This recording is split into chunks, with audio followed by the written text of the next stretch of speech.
Hello and welcome to the channel. In today's video, we'll be covering a very common problem: how to recover Word files that you've closed without saving. Whether your computer crashed or you accidentally closed the file, don't worry. There are a few ways you can recover your work, so let's dive right in.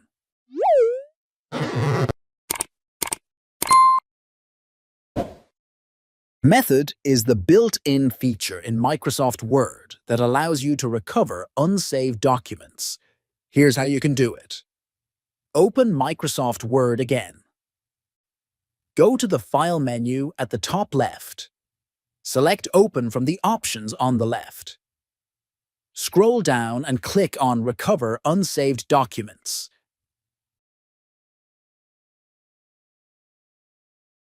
A list of unsaved documents should appear. Find the one you were working on and click Open.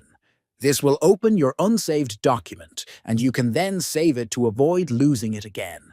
So, this is the most effective method to recover unsaved Word files. Make sure to save your work regularly to avoid data loss in the future, and enable autosave in Word if you haven't already. I hope this video was helpful.